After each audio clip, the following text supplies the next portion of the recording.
ಎಲ್ಲರಿಗೂ ನಮಸ್ಕಾರ. ದೀಪಾವಳಿ ಹಬ್ಬದ ಶುಭಾಶಯಗಳು. ಹಬ್ಬದ ಸ್ನಾನಕ್ಕೆ ಬಾವಿಯ ನೀರನ್ನು ಪೂಜಿಸಿ ಹಂಡೆಗೆ ಹಬ್ಬದ ಮೊದಲ ದಿನ ಸಂಜೆ ನೀರು ತುಂಬಿಸಿ ಇಡುವುದು ಕ್ರಮ.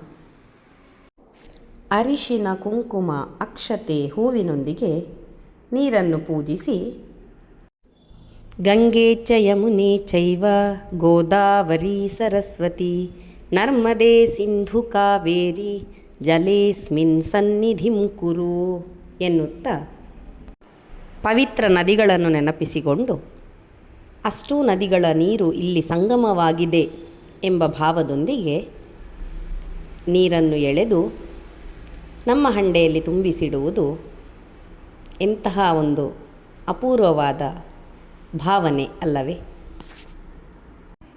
ಅದಕ್ಕೆ ಹಿರಿಯರು ಹೇಳುವುದು, ಹಬ್ಬಗಳನ್ನು ಒಟ್ಟಾಗಿ ಸೇರಿ ಹಿರಿಯರು ಕಿರಿಯರು ಎಲ್ಲರೂ ಒಟ್ಟಿಗೆ ಸೇರಿ ಆಚರಿಸಬೇಕು ಎಂದು. ಒಂದನೆಯದಾಗಿ ಒಗ್ಗಟ್ಟಿನಿಂದ ಕ್ರಮಬದ್ಧವಾದ ಆಚರಣೆಯನ್ನು ನಾವು ಕಲಿಯಬಹುದು. ಮಾತ್ರವಲ್ಲ, ಹಿರಿಯರ ಆಶೀರ್ವಾದ, ಕಿರಿಯರ ಸಂಭ್ರಮ ಯಾವತ್ತಿಗೂ ಸಂತೋಷದ ನೆನಪಾಗಿ ನಮ್ಮ ಮನದಲ್ಲಿ ಉಳಿದುಕೊಳ್ಳುತ್ತದೆ.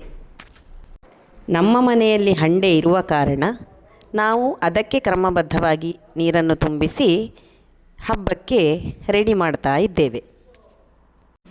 ಭಾಗ್ಯದ ಲಕ್ಷ್ಮೀ ಬಾರಮ್ಮ ನಮ್ಮಮ್ಮನಿ ಸೌಭಾಗ್ಯದ ಲಕ್ಷ್ಮೀ ಬಾರಮ್ಮ.